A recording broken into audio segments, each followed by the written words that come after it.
ሰባተኛው ጠቅላላ ምርጫ ሰላማዊ ሆኖ እንዲጠናቀቅ አስፈላጊውን ዝግጅት መደረጉን የደቡብ ኢትዮጵያ ክልል ፖሊስ ኮሚሽን ኮሚሽነር ፍስሐ ጋረደው በሰጡት ጋዜጣዊ መግለጫ አስታውቋል።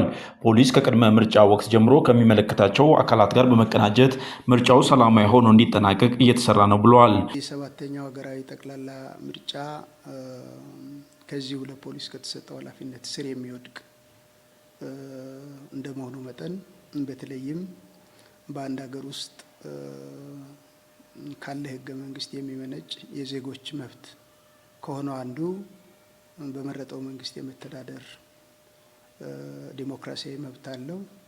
ስለ ምርጫ ሲታሰብ እኛ የምርጫን ደህንነት የምናስከብረው የህዝቦች መብት ስለሆነ ነው። በዚህ ሂደት ውስጥ ወደ መንግስት ስልጣን የሚመጡ ተፎካካሪ ፓርቲዎች ሁሉ ህገ መንግስትን ማክበር አለባቸው። የሚከናወኑ ማንኛቸውንም የቅድመ ምርጫ ሂደቶችን ሰላማዊ ለማድረግ ሰፊ ስራ ከሚመለከታቸው አካላት ጋር ስንሰራ ቆይተናል። ክልሉ ሰላማዊ ክልል መሆኑን አንስተው የምርጫ ሂደቱ ፍጹም ሰላማዊ ሆኖ እንዲጠናቀቅ ከጸጥታው አካላት ጋር በመተባበር ስራዎች በመሰራት ላይ ስለመሆናቸውም አንስተዋል። በክልሉ ተፎካካሪ ፓርቲዎች የመንግስት ስልጣንን ለመያዝ የሚያደርጉ ሰላማዊ ትግል ከቅስቀሳ ወቅት ጀምሮ የህዝቡን መብት ባከበረ መልኩ እንዲንቀሳቀሱ ሲደረግ መቆየቱንም አንስተዋል።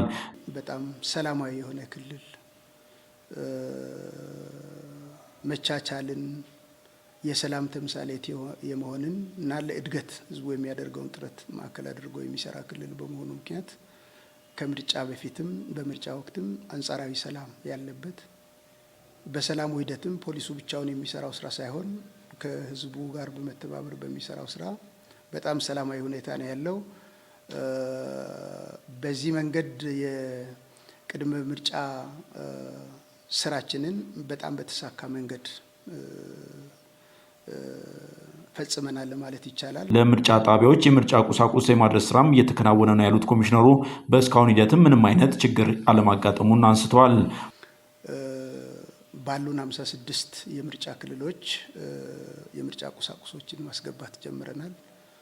እንግዲህ ደረጃውን ጠብቆ ወደ ምርጫ ጣቢያ ከእሁድ ማታ ድረስ ገብቶ ይጠናቀቃሉ ብለን ነው የምናስበው።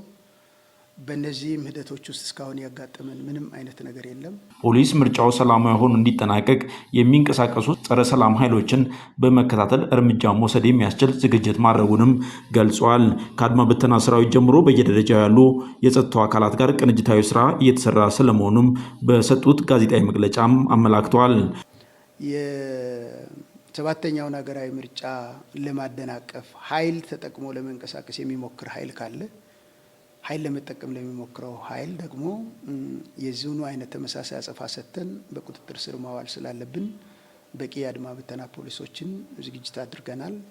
ይሄ በክልላችን በሚገኙ በሁሉም ትልልቅ ከተሞች የአድማ ብተና ኃይል በቋሚነት ስታንድ ባይ ሆነው ሊከሰት የሚችል ነገር ካለ ለመቆጣጠር በቂ ዝግጅት አድርጎ እየተጠባበቀ ነው። ከዛ ውጪ ግን ክልላችን የሚያቋርጡ የፌዴራል መንግስት የሚቆጣጠራቸውና የሚያስተዳድራቸው መንገዶች አሉ። በእነዚህ መንገዶች ላይ ቱሪስቶች፣ መንገደኞች፣ ለምርጫ የሚንቀሳቀሰው ህዝባችን የትራንስፖርት ስርዓቱን ተከትሎ የራሱን ጉዳይ ለማስፈጸም የሚንቀሳቀሰው ሁሉ ነፃ ሆኖ እንዲንቀሳቀስ ለማድረግ መንገዶችን ተገቢ የሆነ ቦታ እየመረጥን ቼኪንግ ፖይንት በማዘጋጀት መንገዶችን እንፈትሻለን። የክልሉ ፖሊስ አቅሙን በማሳደግ ልዩ ልዩ ዘመኑን የዋጀ ትጥቅ የታጠቀ መሆኑንም ባደረግነው ምልከታም ማየት ተችሏል።